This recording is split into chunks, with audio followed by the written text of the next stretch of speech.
اعوذ باللہ من الشیطان الرجیم بسم اللہ الرحمن الرحیم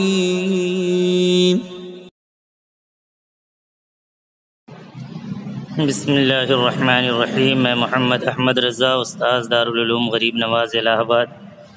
جماعت سادسہ کے طلباء سے مخاطب ہوں اور منتخب الحسامی کا درس دینے جا رہا ہوں۔ ابھی تک بات چل رہی تھی قیاس کی وجودی دو شرطیں ہیں، ان میں سے پہلی شرط جو حقیقتاً ایک شرط ہے، جو ظاہراً ایک شرط ہے مگر حقیقت میں وہ اس میں چار شرطیں ہیں۔ تین شرطوں کا تذکرہ ہو چکا اور آج چوتھی شرط کا تذکرہ چل رہا ہے، اور وہ چوتھی شرط کیا تھی؟ آپ کے ذہن میں بات محفوظ ہونی چاہیے جیسا کہ بتلا دیا گیا تھا، لیکن پھر ایک بار سماعت کر لیجئے کہ فرع کے بارے میں کوئی مستقل نص موجود نہ ہو، یعنی اگر فرع کے سلسلے میں کوئی مستقل نص موجود ہو تو ایسی صورت میں قیاس کرنا درست نہ ہوگا۔ اب پہلے ترجمہ سماعت کیجئے، پھر اس کے بعد باقی تشریح کی جائے گی۔ ولا لشرط الایمان فی رقبۃ کفارۃ الیمین والظہار، اور کفار یمین اور کفار ظہار کے رقبہ میں، رقبہ سے مراد غلام آزاد کرنا، کفار ظہار کے رقبہ میں ایمان کی شرط کے لیے قیاس کرنا درست نہیں۔ ولا سے مراد ولا یستقیم التعلیل، اور تعلیل بیان کرنا درست نہ ہوگا کفار یمین اور کفار ظہار کے رقبہ میں ایمان کی شرط لگانا۔ وفی مصرف صدقات، اور صدقات کے مصرف میں ایمان کی شرط بھی لگانا صحیح نہیں ہوگا۔ کیوں؟ لأنہ تعدیۃ الی ما فیہ نص بتغییرہ، کیونکہ یہ قیاس تغییر حکم کے ساتھ ایسی چیز کی طرف حکم کو منتقل کرنا ہے جس چیز میں نص موجود ہے۔ اس عبارت کی تشریح تھوڑی سی دیکھ لی جائے۔ چوتھی شرط یہ ہے کہ فرع کے سلسلے میں کوئی نص موجود نہ ہو، جیسا کہ ابھی بھی اور ماقبل میں بھی بتلایا گیا۔ لہذا فرع میں اگر کوئی نص موجود ہوئی تو اس کو اصل پر قیاس کرنا درست نہ ہوگا۔ قاضی امام ابو زید کے نزدیک تو وہ نص جو فرع کے سلسلے میں موجود ہے قیاس کے موافق ہو یا مخالف ہو، دونوں صورتوں میں قیاس کرنا درست نہ ہوگا۔ البتہ امام شافعی اور احناف میں سے مشائخ سمرقند کے نزدیک نص کے موافق قیاس کرنا درست ہے، یعنی جو نص فرع کے سلسلے میں موجود ہے اگر قیاس اس کے موافق ہوا تو قیاس کرنا درست ہوگا، اور اگر قیاس نص کے خلاف ہوا تو قیاس کرنا درست نہ ہوگا۔ لیکن یہ کوئی معنی نہیں رکھتا ہے، کیونکہ اگر قیاس کے موافق ہے تو نص میں جو بات موجود ہے تو اب قیاس کی چندہ ضرورت ہی باقی نہیں رہتی۔ بہرحال اس چوتھی شرط کی تفصیلی نوعیت یہ ہے کہ اگر کسی نے خطأً کسی آدمی کو قتل کر دیا تو اس کے لیے کفارہ کا ادا کرنا ضروری ہے، اور قتل خطا کے کفارہ میں اگر قاتل رقبہ آزاد کرنے پر، غلام آزاد کرنے پر قادر ہے تو بالاتفاق رقبہ مومنہ آزاد کرنا واجب ہوگا، یعنی مسلمان غلام کا آزاد کرنا واجب ہوگا، کافر غلام کا آزاد کرنا کافی نہ ہوگا۔ اس سلسلے میں دلیل اللہ رب العزت کا ارشاد ہے وَمَنْ قَتَلَ مُؤْمِنًا خَطَأً فَتَحْرِيرُ رَقَبَةٍ مُؤْمِنَةٍ، جس نے کسی مسلمان کو غلطی سے قتل کر دیا تو اس کا کفارہ مومنہ رقبہ کا آزاد کرنا ہے۔ تو اس آیت مقدسہ میں رقبہ قید ایمان کے ساتھ مقید ہے، یعنی مطلقاً فتحریر الرقبہ نہیں کہا بلکہ فتحریر الرقبۃ مؤمنۃ، تو رقبہ کو ایمان کی قید کے ساتھ مقید کیا ہے۔ اسی لیے اگر کسی نے خطا کے طور پر کسی مومن کو قتل کر دیا تو قاتل اگر غلام آزاد کرنے کی لیاقت رکھتا ہے، صلاحیت رکھتا ہے، تو مومن غلام کا آزاد کرنا ضروری ہوگا۔ کافر غلام کو آزاد کرنے کی صورت میں اس کا کفارہ ادا نہیں ہوگا، کیونکہ آیت مقدسہ میں ایمان کی قید موجود ہے۔ لیکن کفارہ یمین اور کفارہ زہار جس کا تذکرہ ابھی پچھلے سبق میں ہو چکا ہے، تو کفارہ یمین اور کفارہ زہار کے رقبہ میں احناف کے نزدیک ایمان کی شرط نہیں ہے، یعنی اگر وہ یمین کا کفارہ ادا کر رہا ہے یا زہار کا کفارہ ادا کر رہا ہے اور کفارہ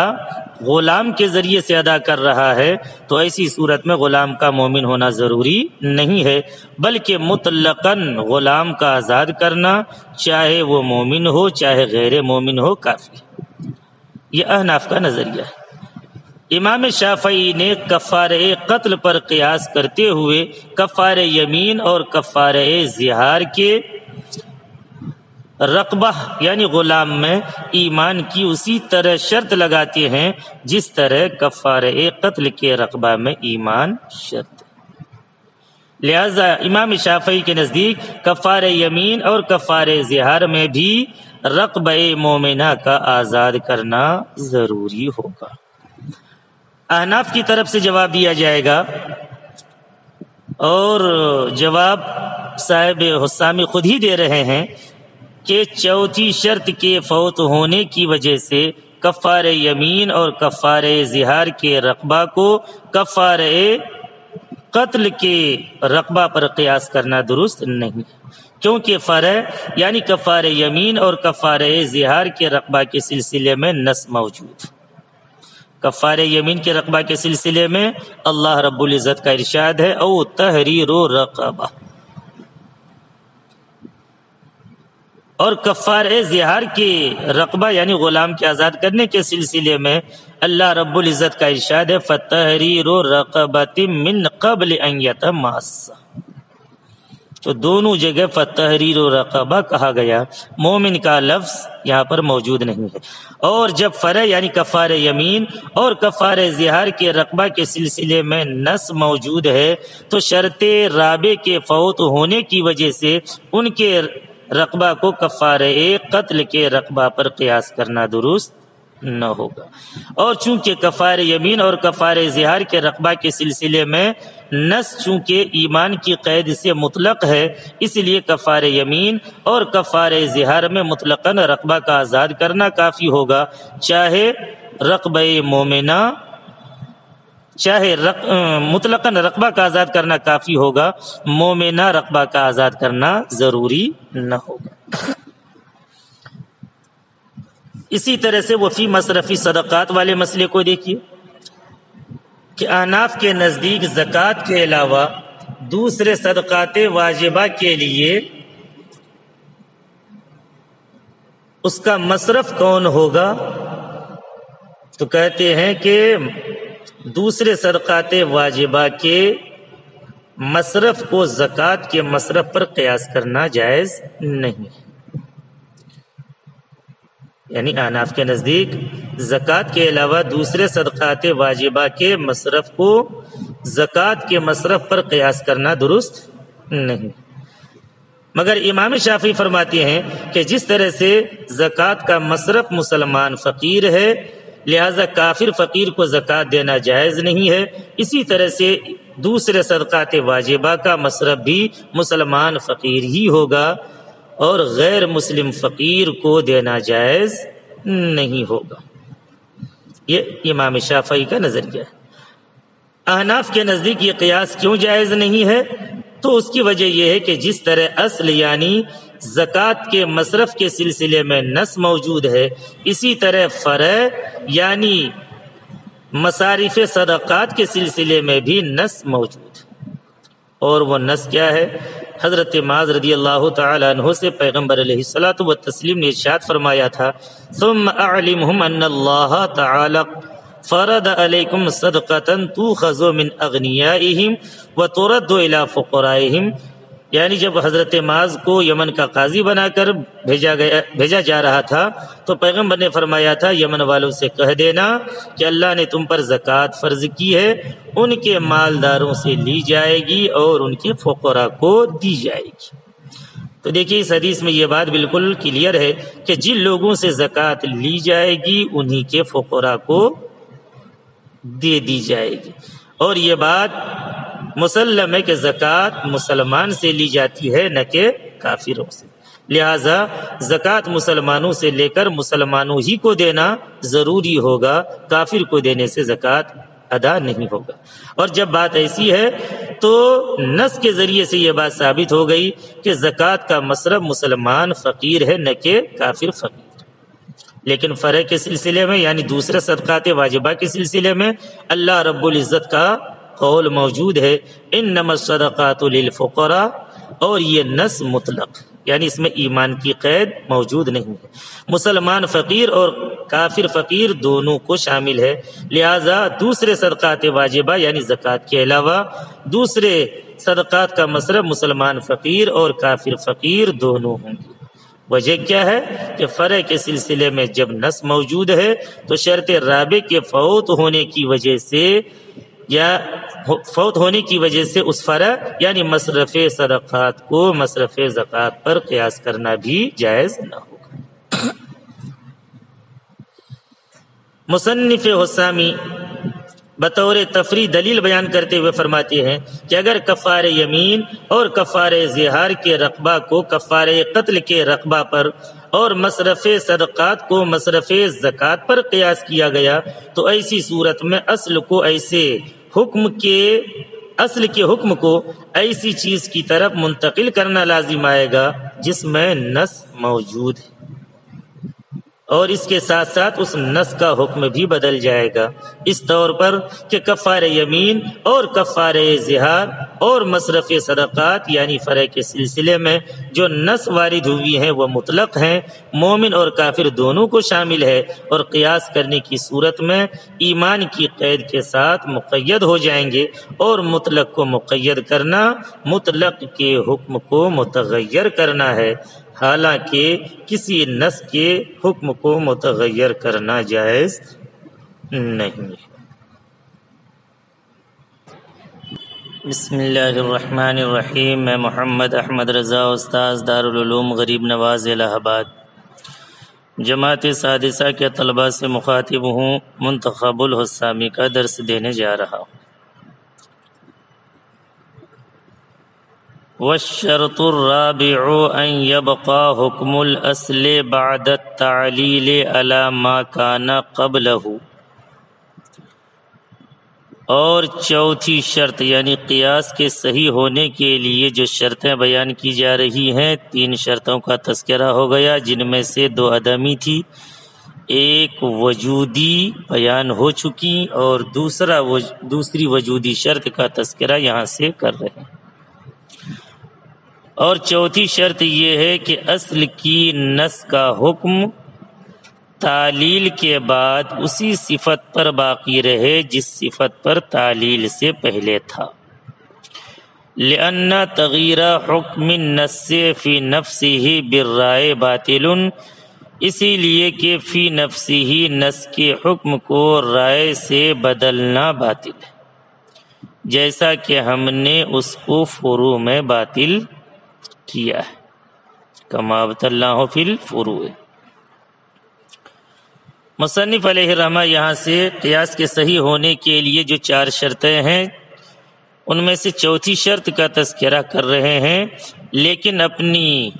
عادت سابقہ کے برخلاف یہاں الشرط الرابع کہہ رہے ہیں۔ عادت کے برخلاف، سابقہ عادت کے برخلاف کیسے ہوا؟ تو کہہ رہے کہ مصنف نے الشرط الاول، الشرط الثانی، الشرط الثالث کہیں نہیں کہا، مگر جب شرط رابع کو بیان کرنے کی بات آئی تو وہ شرط الرابع کہا، تو سابقہ عادت سے انحراف کی وجہ کیا ہے؟ تو کہہ رہے ہیں کہ اس کی وجہ یہ ہے کہ جیسا کہ تیسری شرط کے تذکرے میں اس کا ذکر ہوا کہ تیسری شرط جو وجودی شرط ہے، اگرچہ یہ ایک شرط ہے بظاہر، لیکن حقیقت میں اس کے اندر 4 شرطیں پائی جاتی ہیں، اس میں 4 شرطیں مذکور ہیں۔ تو کوئی انسان یہ نہ سمجھ لے کہ تیسری شرط کے ضمن میں 4 شرطیں اور 2 عدمی 6 شرطیں اور یہ شرطیں سابع ہے، یعنی 7ویں شرط ہے، کوئی انسان یہ نہ سمجھ لے۔ اسی لیے اس وہم کو ختم کرنے کے لیے مصنف نے الشرط الرابع کہہ کر اس طرف تنبیہ کر دی کہ تیسری شرط کے ضمن میں مذکور 4 شرطیں یہ شرط واحد کے مرتبے میں، اور یہ 4تھی شرط ہے جس کا مآل یہ ہے کہ اصل یعنی مقیس علیہ کے سلسلے میں جو نص وارد ہوئی ہے اس کا حکم تعلیل کے بعد اسی طرز پر باقی رہے جس طرز پر تعلیل سے پہلے تھا، یعنی فرع کی طرف حکم کے متعدی ہونے سے جو تعمیم ہوتی ہے، یعنی نص کا حکم اصل اور فرع دونوں کو عام ہو جاتا ہے، اس کے سوا نص کے اصل مفہوم میں کوئی تغیر پیدا نہ ہوا۔ کیونکہ رائے اور قیاس سے نص کے حکم کو متغیر کرنا باطل ہے، کما ابطلناہ فی الفروع، جیسا کہ فروع میں تغیر حکم کو باطل کیا گیا ہے۔ جیسا کہ ما سبق میں کہا کہ صحت قیاس کے لیے یہ بات ضروری ہے کہ فرع کے سلسلے میں نص موجود نہ ہو، اس لیے کہ اگر فرع کے سلسلے میں نص موجود ہوگی تو اس صورت میں قیاس نص کے حکم کو متغیر کرنے کا سبب ہوگا، حالانکہ نص کے حکم کو متغیر کرنا جائز نہیں۔ تو جس طرح فرع کے سلسلے میں وارد شدہ نص کے حکم میں تغیر کا واقع ہونا باطل ہے، اسی طرح اصل کے سلسلے میں وارد شدہ نص کے حکم کو قیاس کے ذریعے متغیر کرنا باطل ہے۔ گفتگو کا حاصل یہ ہوگا کہ اگر قیاس کرنے سے اصل کے سلسلے میں وارد ہونے والی نص کا حکم متغیر ہو جاتا ہو تو وہ قیاس درست نہ ہوگا۔ یہ 4تھی شرط کا مآل ہے جو قیاس کے صحیح ہونے کے لیے ضروری ہے۔ وَإِنَّمَا خَصَّصْنَا الْقَلِيلَ، اور ہم نے قلیل کو خاص کر لیا رسول کائنات صلی اللہ تعالی علیہ وسلم کے قول لا تبیعوا الطعام بالطعام الا سواء بسواء سے۔ یہاں سے ایک اعتراض احناف کے اوپر وارد ہو رہا ہے، اس اعتراض کو اچھی طرح سے ذہن نشین کر لیجئے، اس کا جواب کل کے سبق میں دیا جائے گا۔ اور وہ اعتراض کیا ہے پہلے اس کو دیکھیے کہ جب ابھی آپ نے کہا کہ تعلیل اور قیاس کے بعد اصل کے سلسلے میں وارد شدہ نص کے حکم کا متغیر نہ ہونا یہ قیاس کے صحیح ہونے کی شرط ہے، جیسا کہ ابھی کہا، لیکن ربا کے سلسلے میں، سود کے سلسلے میں وارد شدہ نص کے حکم کو تعلیل کے ذریعے آپ نے متغیر کر دیا ہے۔ اور کیسے متغیر کیا ہے؟ اس طرح سے کہ حضور صلی اللہ تعالی علیہ وسلم کے قول لا تبیعوا الطعام بالطعام الا سواء بسواء میں آپ قدر و جنس کو سود کی علت قرار دیتے ہیں۔ قدر و جنس یعنی مقدار بھی ایک ہو اور جنس یعنی چیز بھی ایک ہو، تو جہاں پر یہ دونوں چیزیں پائی جائیں گی تو وہاں پر تفاضلاً یعنی گھٹا بڑھا کر کے لین دین جائز نہ ہوگا، یعنی مقدار ایک ہو، جیسے 1 کلو گیہوں ابھی کیلو والی بات رہنے دیجیے، بلکہ یہ کہیے مقدار ایک ہو، جیسے 1 سا گیہوں کو 2 سا یا 1 سا سے زیادہ 1.25 سا 1.5 سا 2 سا گیہوں کے بدلے بیچنا یہ جائز نہیں ہے۔ کیوں؟ اسی لیے کہ یہاں مقدار بھی ایک ہے اور جنس یعنی شے بھی ایک ہے۔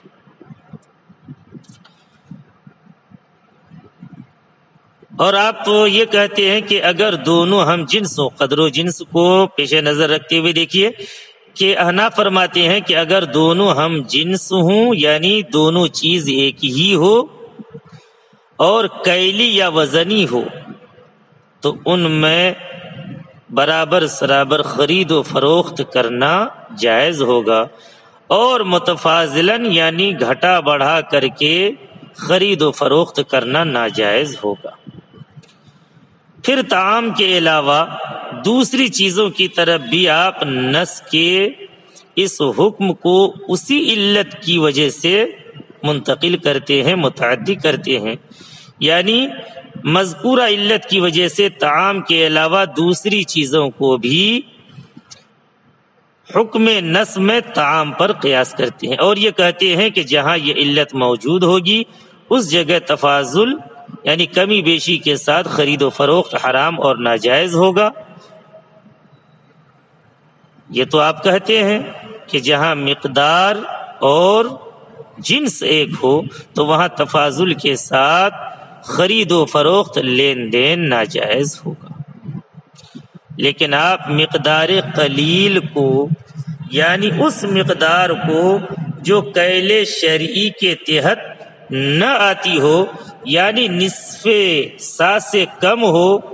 نص کے حکم سے خارج کر دیتے ہیں اور سود کی حرمت کو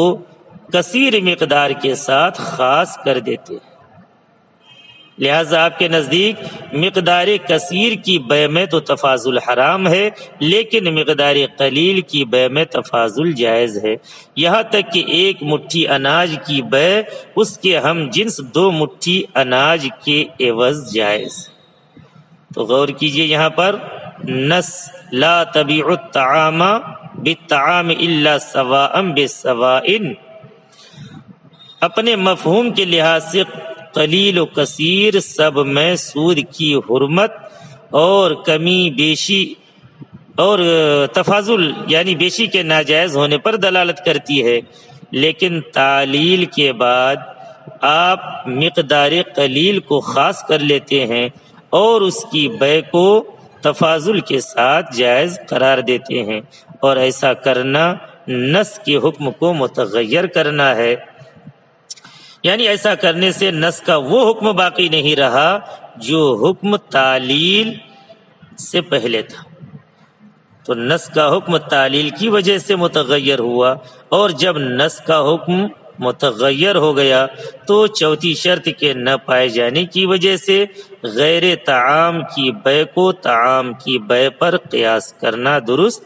نہ ہونا چاہیے، حالانکہ آپ اس قیاس کو درست قرار دیتے ہیں۔ بات ذرا سی پیچیدہ ہے، لیکن اس کو آسانی کے ساتھ یوں سمجھا جا سکتا ہے کہ چوتھی شرط، پھر دوبارہ میں مختصر طور پر اس کو واضح کرتا ہوں، اسے بغور سمجھ لیجیے کہ چوتھی شرط یہ بیان کیا کہ تعلیل کے بعد اصل معلل کا حکم اپنے حال پر باقی رہنا چاہیے اور اس کے لغوی مفہوم میں تغیر بھی نہیں ہونا چاہیے، کیونکہ جس طرح فرع منصوص کے حکم میں تغیر باطل ہے، اسی طرح اصل منصوص کے حکم میں بھی قیاس سے تغیر باطل ہے۔ یہ چوتھی شرط ہے، اور اسی چوتھی شرط کو اگر اختصار کے ساتھ آپ کہنا چاہیں تو یوں کہہ سکتے ہیں کہ اصل حکم میں تعلیل سے تغیر پیدا نہیں ہونا چاہیے۔ اب گویا اس چوتھی شرط کو احناف و شوافی سب لوگ مان رہے ہیں، مگر شوافی کی جانب سے یہاں اعتراض وارد ہو رہا ہے احناف کے اوپر، اور وہ اعتراض کیا ہے کہ رسول کائنات صلی اللہ تعالی علیہ وسلم کی حدیث لا تبیعوا الطعام بالطعام الا سواء بسواء، اس میں آپ نے علت ربا یعنی سود کی علت قدر اور جنس کو بیان کیا ہے۔ تو قدر اور جنس کو سود کی علت بتا کر قلیل میں کمی بیشی کو جائز قرار دے دیا، یعنی یہ کہہ دیا کہ ایک مٹھی اناج کو 2 مٹھی اناج کے عوض بیچنا جائز ہے، اور یہی تعلیل یعنی قیاس کے ذریعے سے نص کے حکم کو متغیر کرنا ہے، نص کے حکم کو بدلنا ہے، جس کو آپ بھی باطل قرار دے رہے ہیں، جس کو آپ بھی باطل قرار دے رہے ہیں۔ تو جب پیغمبر علیہ الصلاۃ والتسلیم نے اپنی حدیث میں ارشاد فرمایا کہ کھانے کو مت بیچو کھانے کے ساتھ مگر برابر سرابر، تو یہ برابر سرابر مقدار کثیر،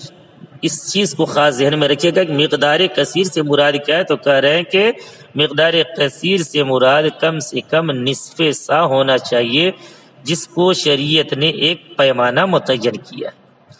اور مقدار قلیل سے مراد نصف سا سے کم۔ اب نصف سا سے کم چاہے تھوڑا بھی ہو تو اس میں کمی بیشی کے ساتھ، مثلا نصف سا 2 کلو 45 گرام ہے، تو نصف سا سے زیادہ میں کمی بیشی کے ساتھ بے منع ہے، یہ احناف بھی فرماتے ہیں، یعنی 2 سا کو 2.5 سا کے عوض میں بیچنا، جبکہ شے بھی ایک ہو لیکن مقدار میں تفاوت ہو، تو ایسی صورت میں احناف و شوافی سب کے نزدیک ناجائز ہے، لیکن احناف کے نزدیک جبکہ نصف سا سے کم ہو، یعنی 2 کلو 45 گرام یا 90 گرام وزن سے کم ہو، تو ایسی صورت میں 2 کلو یعنی 1 کلو کو 1.5 کلو کے عوض میں احناف کے یہاں بیچنا جائز ہے۔ تو امام شافعی کی طرف سے احناف پر یہ اعتراض وارد ہوا کہ حدیث شریف میں تو مطلقاً آیا ہے الا سواء بسواء، کھانے کو کھانے کے عوض مت بیچو مگر برابر سرابر، تو یہ مقدار قلیل کو بھی شامل ہے اور مقدار کثیر کو بھی شامل ہے، مگر آپ تفاضل کی صورت میں مقدار کثیر کے ساتھ بے کو جائز قرار نہیں دیتے ہیں، مگر مقدار قلیل کے ساتھ بے کو جائز قرار دیتے ہیں۔ آخر اس کی وجہ کیا ہے؟ اس کا جواب انشاءاللہ کل کے سبق میں آئے گا۔ بسم اللہ الرحمن الرحیم۔ میں محمد احمد رضا، استاذ دارالعلوم غریب نواز الہ آباد جماعت سادسہ کے طلباء سے مخاطب ہوں اور حسامی کا درس دینے جا رہا ہوں۔ پہلے عبارت کا ترجمہ ملاحظہ کیجیے، کل ایک سوال بھی قائم کیا گیا تھا، ترجمہ پہلے کر لیجیے تاکہ بات جواب کسی حد تک آپ کے ذہن میں آ جائے۔ وَإِنَّمَا خَصَّصْنَا الْقَلِيلَ مِنْ قَوْلِهِ عَلَيْهِ السَّلَامُ لَا تَبِيعُوا الطَّعَامَ بِالطَّعَامِ إِلَّا سَوَاءً بِسَوَاءٍ، اور ہم نے آقا کائنات صلی اللہ تعالی علیہ وسلم کے قول لا تبیعوا الطعام بالطعام الا سواء بسواء سے مقدار قلیل کو خاص کیا، یعنی مقدار قلیل میں کمی بیشی کے ساتھ بے کرنا جائز۔ کیوں؟ لأن استثناء حالت التساوی دل علی عموم صدرہ فی الاحوال، اس لیے کہ برابری کی حالت کا استثناء کے صدر یعنی مستثنی منہ کے عموم احوال پر دلالت کرتا ہے۔ وَلَنْ يَثْبُتَ اخْتِلَافُ الْأَحْوَالِ إِلَّا فِي الْكَثِيرِ، اور احوال کا اختلاف صرف کثیر ہی میں ہو سکتا ہے۔ فَصَارَتْ تَغْيِيرُ بِالنَّصِّ، لہذا یہ تغیر حکم النص سے ہوئی، مصاحبا للتعلیل، درا حالے کہ وہ تعلیل کے موافق ہے، تعلیل سے تغیر نہیں ہوگی، لا بھی تعلیل سے تغیر نہ ہوگی۔ مسئلہ کل یہ بتلایا گیا تھا کہ 1 سا گیہوں کو 1.5 سا یا 2 سا گیہوں کے عوض بیچنا بالاتفاق جائز نہیں، نہ احناف کے یہاں نہ شوافی کے یہاں۔ لیکن اگر 1 سا سے کم ہے، مثلا آدھا kg ہے، تو آدھا kg گیہوں کو یا 1 مٹھی گیہوں کو 2 مٹھی گیہوں کے عوض بیچنا جائز ہے یا نہیں؟ تو امام شافعی فرماتے ہیں کہ ناجائز۔ اور امام شافعی کی دلیل یہی حدیث ہے، لا تبیعوا الطعام بالطعام الا سواء بسواء، کہ پیغمبر نے ہر حالت میں برابری کے ساتھ بیچنے کا حکم دیا ہے۔ اور یہ حدیث اپنے اطلاق کی وجہ سے مقدار قلیل اور مقدار کثیر، یعنی 1 سا سے زیادہ ہو یا 1 سا سے کم ہو، دونوں کے لیے یہ حدیث عام ہے۔ لیکن احناف نے فرمایا کہ 1 مٹھی گیہوں کو 2 مٹھی گیہوں کے عوض بیچنا جائز ہے، اور یہ جو حدیث میں تغیر واقع ہو رہی ہے، نص کے حکم میں جو تغیر واقع ہو رہی ہے، تو یہ تغیر تعلیل کی وجہ سے نہیں ہو رہی ہے، بلکہ یہ تغیر دلالت النص ہی کی وجہ سے ہو رہی ہے۔ یہ الگ بات ہے کہ دلالت النص سے جو بات ثابت ہو رہی ہے اسی کے موافق تعلیل اور قیاس بھی ہے۔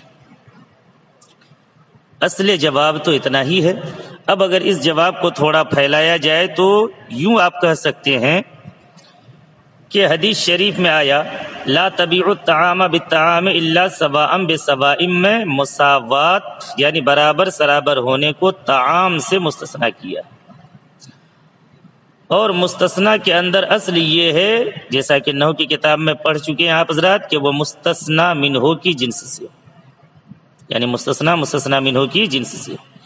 حالانکہ یہاں پر مستثنیٰ منہ کی جنس سے نہیں ہے، کیونکہ لا تبیعوا الطعام بالطعام یہ مستثنیٰ منہ ہے، اور سواء الا سواء بسواء یہ مستثنیٰ ہے، کیونکہ مستثنیٰ مساوات مصدر ہے جو ایک حالت یعنی برابر سرابر ہونے کی حالت کو بتلاتا ہے، اور اس کا مستثنیٰ منہ طعام ہے جو اعیان اور اشیاء میں سے ہے۔ تو اب ظاہر سی بات ہے کہ مستثنیٰ کو مستثنیٰ منہ کا ہم جنس کرنے کے لیے 2 تعویلوں میں سے ایک تعویل کرنی پڑے گی، تاکہ دونوں اعیان اور اشیاء میں سے ہو جائیں یا دونوں احوال میں سے ہو جائیں، یعنی مستثنیٰ منہ دونوں اعیان میں سے ہو جائیں یا دونوں احوال میں سے ہو جائیں۔ یہ متفق علیہ قانون ہے۔ تو امام شافعی اس میں تعویل کرتے ہوئے کہتے ہیں کہ اصل عبارت یوں ہے، لا تبیعوا الطعام بالطعام الا طعاما مساویا بطعام مساوی، یعنی طعام کی بیع صرف مساوات کی صورت میں حلال ہے اور دوسری تمام صورتوں میں حرام ہے۔ اور جب بات ایسی ہے تو چاہے وہ مقدار قلیل ہو چاہے مقدار کثیر ہو، دونوں کی بیع متفاضلاً یا کمی بیشی کے ساتھ حرام ہوگی، اور پیغمبر کے فرمان لا تبیعوا میں داخل ہوگی۔ اسی وجہ سے 1 مٹھی گندم کے بیع کو ہم نے 2 مٹھی گندم کے عوض میں ناجائز قرار دیا ہے۔ احناف اس استثناء کو صحیح کرنے کے لیے مستثنیٰ منہ میں تعویل کرتے ہیں اور کہتے ہیں حدیث کی تقدیر عبارت یوں ہے، لا تبیعوا الطعام بالطعام فی حال من الاحوال الا فی حال المساوات، یعنی طعام کو طعام کے عوض کسی حالت میں فروخت نہ کرو، البتہ مساوات کی حالت میں فروخت کرو۔ اور عرف عام میں مبادلہ طعام کی 3 ہی صورتیں ہیں۔ پہلی صورت کہ مساوات کیل میں برابر سرابر ہو، دوسری صورت یہ ہے کہ مفاضلہ کیل میں یعنی ایک کا زیادہ اور دوسرے کا کم ہونا، اور تیسری صورت ہے مجازفہ یعنی کیلی چیز کی مقدار کا معلوم نہ ہونا۔ اب حدیث شریف کی روح سے ان میں سے صرف مساوات کی صورت جائز ہے اور مفاضلہ اور مجازفہ کی صورت حرام اور نہیں کے تحت داخل ہے۔ اور یہ بات بھی واضح ہے کہ ذکر کی ہوئی تینوں حالتیں یعنی مساوات، مفاضلہ اور مجازفہ، یہ تینوں حالتیں مقدار کثیر ہی میں پائی جا سکتی ہے، مقدار قلیل میں نہیں پائی جا سکتی ہے، کیونکہ ان حالتوں کا علم کیل کے ذریعے ہو سکتا ہے۔ کیل ایک پیمانہ ہے جس کے ذریعے سے ناپتے ہیں، اس لیے آپ کہتے ہیں نصف سا 2 کلو 90 گرام یا 2 کلو 45 گرام۔ اور کیل کثیر کے اندر جاری ہوتا ہے، قلیل کے اندر جاری نہیں ہوتا، کیونکہ اس میں ناپنا ہی ممکن نہیں ہوگا، کیونکہ اگر نصف سا سے کم ہے تو ایسی صورت میں آپ کم کتنا مانیں گے، اس کم کا اندازہ لگانا مشکل ہو جائے گا۔ اسی سے یہ بات معلوم ہو گئی کہ حدیث میں مقدار قلیل کے حکم سے نہ مستثنی میں کوئی تعرض کیا گیا ہے اور نہ ہی مستثنی منہ میں، یعنی مقدار قلیل نہ مستثنی منہ میں مذکور ہے اور نہ مستثنی میں، اور جب ایسا ہے تو مقدار قلیل میں اباحت اصلیہ کا حکم جاری ہوگا، اور یہ کہا جائے گا کہ احناف کے نزدیک چونکہ تمام اشیاء میں اباحت ہی اصل ہے، اس لیے مقدار قلیل کی بیع کمی زیادتی کے ساتھ مباح ہوگی، اور 1 مٹھی گیہوں کو 2 مٹھی گیہوں کے عوض بیچنا جائز ہوگا۔ لیکن یہ بات یہاں پر لازم آ رہی ہے، وہ کیا ہے کہ احناف کے مذہب کے مطابق نص کے حکم میں جو تغیر و تبدل پیدا ہوا ہے، یعنی نص کا اول یعنی مستثنی منہ عام تھا جو قلیل و کثیر دونوں کو شامل تھا، پھر اس میں تخصیص ہو گئی کہ نص کا حکم یعنی بیع کا جائز نہ ہونا صرف کثیر کو شامل رہا اور قلیل اس سے خارج ہو گیا، تو وہ تغیر نص کی طرف منسوب ہے، یعنی دلالت النص سے ثابت ہے، اور یہ حسن اتفاق کہیے کہ تعلیل بھی اس کے موافق ہے، یعنی دلالت النص سے بھی یہی ثابت ہے کہ حدیث میں کثیر مراد ہے اور مقدار قلیل مراد نہیں ہے، اور تعلیل بھی یعنی قیاس بھی اسی پر دلالت کرتی ہے۔ ایسا نہیں ہے کہ یہ تغیر صرف تعلیل سے پیدا ہوا ہے، جیسا کہ معترض کا خیال ہے کہ احناف نے ربا کی علت مقدار اور جنس کو قرار دیا ہے، اور یہ علت طعام قلیل میں موجود نہیں، لہذا طعام قلیل میں ربا جاری نہ ہوگا، سود جاری نہ ہوگا۔ تو یہ تعلیل نص لا تبیع الطعام کو متغیر کر دینے والی ہوگی۔ الحاصل جب تغیر جب دلالت النص سے پیدا ہوا ہے نہ کہ قیاس سے، تو اب معترض کا اعتراض بھی درست نہ ہوگا۔ بسم اللہ الرحمن الرحیم۔ میں محمد احمد رضا، استاذ دارالعلوم غریب نواز الہ آباد جماعت سادسہ کے طلباء سے مخاطب ہوں اور منتخب الحسامی کا درس دینے جا رہا ہوں۔ جیسا کہ کل کے سبق میں آپ حضرات نے پڑھا کہ شرط رابع یہ ہے کہ ان یبقى حکم الاصل بعد التعلیل علی ما کان قبلہ، اور اس پر مثال تفریعی طور پر پیش بھی کیا گیا۔ اسی شرط پر تفریع کرتے ہوئے مصنف علیہ الرحمہ ایک مثال اور دے رہے ہیں۔ وَكَذَلِكَ جواز الابدال فی باب الزکوٰۃ ثبت بالنص لا بالتعلیل۔ اسی طرح زکوٰۃ کے باب میں قیمت کو بدلے میں دینے کا جائز ہونا نص سے ثابت ہے، لا بالتعلیل نہ کہ تعلیل سے یعنی قیاس سے۔ لأن الامر بانجاز ما وعد للفقراء رزقا لهم مما اوجب لنفسه على الاغنیاء من مال مسمى، اس لیے کہ اس وعدہ کو پورا کرنا جو اللہ نے فقراء کی وجہ سے ان کے کھانے کے لیے کیا ہے، اس چیز سے یعنی معین مال سے جس کو مالداروں پر اپنے لیے واجب کیا ہے۔ لا يحتمله مع اختلاف المواعید يتضمن الاذن بالاستبدال، ایسا معین مال جو رزق کے وعدوں کے مختلف ہونے کی وجہ سے اس کا احتمال نہیں رکھتا ہے، یتضمن الاذن بالاستبدال، استبدال کی اجازت کو متضمن ہے۔ فصارت تغیر بالنص مجامعا للتعلیل لا به، تو نص کی وجہ سے تغیر تعلیل کے موافق ہوا نہ کہ تعلیل کی وجہ سے۔ وَإِنَّمَا التَّعْلِيلُ لِحُكْمٍ شَرْعِيٍّ، یہاں سے ایک اعتراض ہے، اس کا کل انشاءاللہ ترجمہ کراؤں گا۔ مسئلہ یہاں پر کیا ہے پہلے مسئلہ کو سماعت فرمائیے کہ پیغمبر علیہ الصلاۃ والتسلیم نے ارشاد فرمایا زکوٰۃ کے سلسلے میں، اور پیغمبر کا ارشاد کیا ہے؟ فی خمس من الابل شاۃ، کہ 5 اونٹوں میں ایک بکری بطور زکوٰۃ واجب ہوگی۔ یہ اللہ کے رسول صلی اللہ تعالی علیہ وسلم کا ارشاد ہے۔ تو جب پیغمبر نے فرمایا 5 اونٹوں میں ایک بکری واجب ہے، تو اس سے یہ لازم آتا ہے کہ زکوٰۃ میں بکری ہی دینی چاہیے، یعنی جس کے پاس 5 اونٹ موجود ہے تو زکوٰۃ میں اس کو بکری ہی نکالنی پڑے گی۔ اگر بکری کی قیمت بطور زکوٰۃ نکال رہا ہے تو ایسی صورت میں اس کی زکوٰۃ نہیں مانی جائے گی، کیونکہ پیغمبر نے بکری کو ہی زکوٰۃ میں نکالنے کا حکم دیا۔ یہ امام شافعی کا نظریہ ہے۔ مگر امام اعظم اور احناف فرماتے ہیں کہ اگر کسی نے 5 اونٹوں میں ایک بکری کے بطور زکوٰۃ نکالنے کا حکم ہے، اگر کسی نے بکری کی جو قیمت ہے وہ قیمت اگر فقراء اور مصارف مستحقین زکوٰۃ اور مصارفین زکوٰۃ جو ہیں، اگر ان کو اس بکری کی قیمت دے دی جائے تو زکوٰۃ ادا ہو جائے گی۔ لیکن شوافی حضرات کہتے ہیں کہ یہ نص کے حکم میں تغیر پیدا کرنا ہے۔ نص کے حکم میں تغیر پیدا کرنا کس طرح سے ہے؟ کیونکہ پیغمبر نے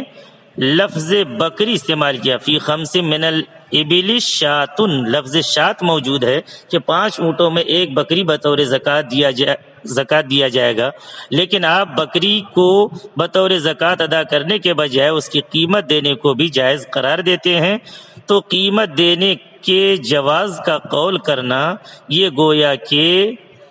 اصل کے حکم کو متغیر کرنا ہے، اور چونکہ شرط رابع میں یہ بات آپ نے بھی کہا کہ اصل کا حکم ویسے ہی رہنا چاہیے جیسا کہ پہلے تھا، تعلیل کے بعد اصل کے حکم میں کوئی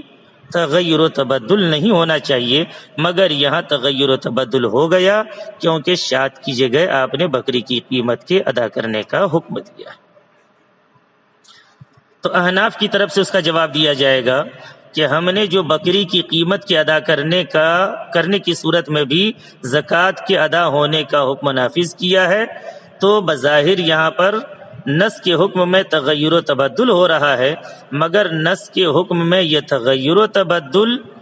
دلالت النص یا اقتضاء النص کی وجہ سے ہو رہا ہے، تعلیل کی وجہ سے نہیں ہو رہا۔ ہاں یہ بات ضرور ہے کہ جو بات دلالت النص یا اقتضاء النص سے ثابت ہو رہی ہے اسی کے موافق تعلیل بھی ہے، اور جب تعلیل بھی اسی کے موافق ہے اسی وجہ سے آپ نے اعتراض کیا ہے، حالانکہ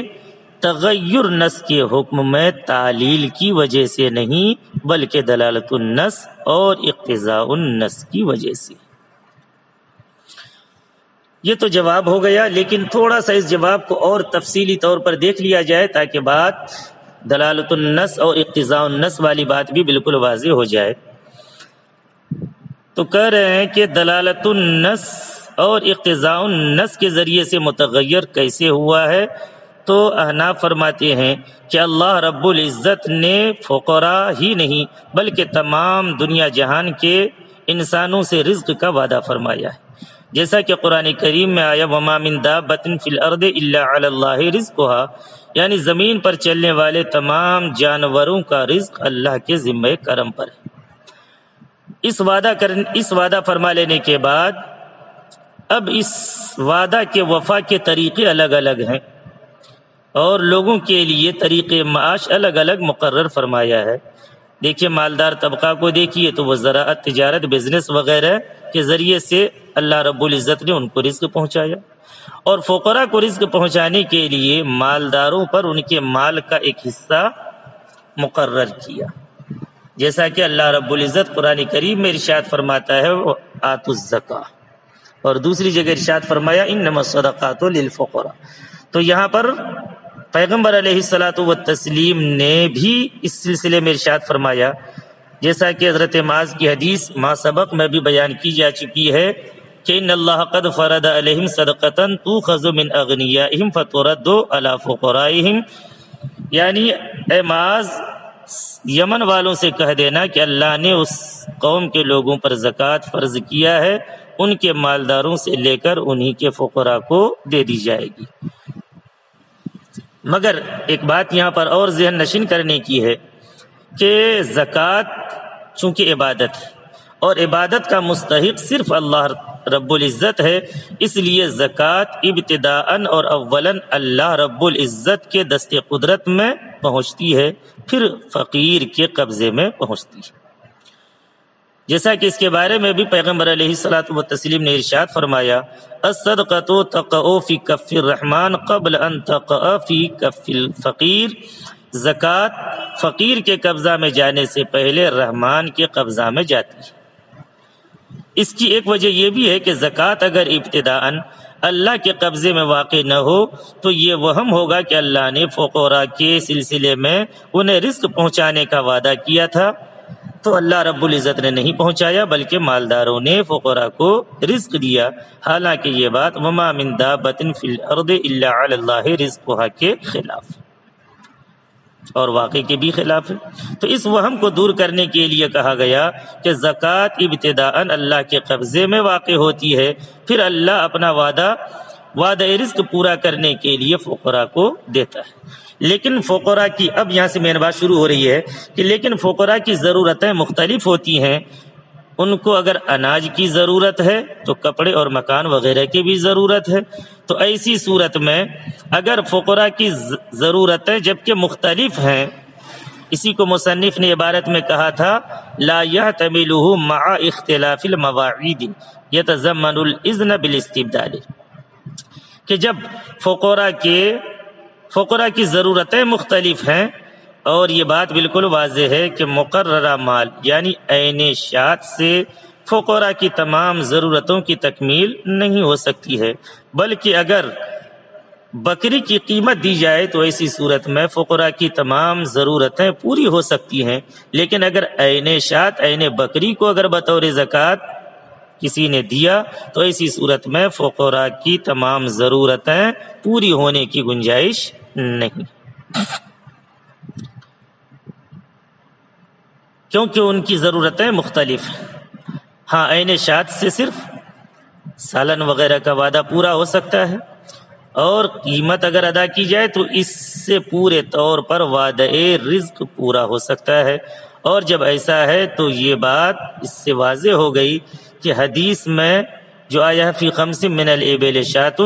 اس میں حضور سرور کائنات کا مقصود بکری کی قیمت واجب کرنا ہے، بے عینہ بکری واجب کرنا مقصود نہیں۔ اب رہ گئی یہ بات کہ اگر بکری کی قیمت کا ادا کرنا ہی پیغمبر علیہ الصلوۃ والتسلیم کا مقصود ہے تو پھر حدیث شریف میں بکری کا لفظ کیوں آیا، شات کا لفظ کیوں آیا؟ تو اس کی وجہ یہ ہے کہ یہاں پر فی خمس من الابل شاۃ میں شات کا لفظ اس لیے آیا تاکہ اونٹوں کی زکوٰۃ کی مقدار معلوم ہو جائے، اونٹوں کے زکوٰۃ کی مقدار معلوم ہو جائے کہ 5 اونٹوں میں ایک بکری کی مالیت اور قیمت واجب ہے، عین شات واجب نہیں۔ تو المختصر یہ ہے کہ عین شات کا تغیر جب کہ ہم نے قیمت کے ذریعے سے زکوٰۃ کے ادا ہونے کے جائز ہونے کا قول کیا ہے تو یہ بات دلالت النص اور اقتضاء النص سے ثابت ہوا، نہ کہ تعلیل سے۔ دلالت النص اور اقتضاء النص سے کیسے ثابت ہوا؟ پیچھے بتلایا گیا، کیونکہ رزق کا وعدہ کیا ہے تو رزق سے مراد صرف کھانا پینا نہیں بلکہ جتنی بھی ضرورتیں فقراء کی ہو سکتی ہیں، مساکین کی ہو سکتی ہیں، اور ضرورتوں میں کپڑا بھی ہے، مکان بھی ہے، بیماری کے لیے دوا بھی ہے، اور سالن اور غذا وغیرہ بھی ہے۔ جب تمام چیزیں ہیں تو یہ تمام چیزیں بکری کی قیمت دینے سے کامل طور پر ان کی یہ ضرورتیں پوری ہوتی ہیں، برخلاف عین شات یعنی بے عینہ ہی بکری کو دینے سے ان کی تمام ضرورتیں پوری نہیں ہوتی ہیں۔ تو یہ بات تو دلالت النص اور اقتضاء النص سے ثابت ہے۔ ہاں یہ الگ بات ہے کہ اسی دلالت النص اور اقتضاء النص کے موافق تعلیل بھی ہے، اور جب اس کے موافق تعلیل ہے تو تعلیل کی وجہ سے نص کا حکم نہیں بدلے گا، بلکہ دلالت النص اور اقتضاء النص کی وجہ سے تعلیل بدلے گا۔ لہذا یہ اعتراض بھی وارد نہیں ہوگا کہ چوتھی شرط کے فوت ہونے کی وجہ سے یہ قیاس صحیح نہیں ہے، یعنی نص کا حکم بدل گیا، جیسا پہلے تھا ویسا نہیں رہا، تعلیل اور قیاس کے ذریعے سے یہ حکم بدل رہا ہے، تو یہ اعتراض بھی صحیح نہیں ہوگا، کیونکہ نص کا حکم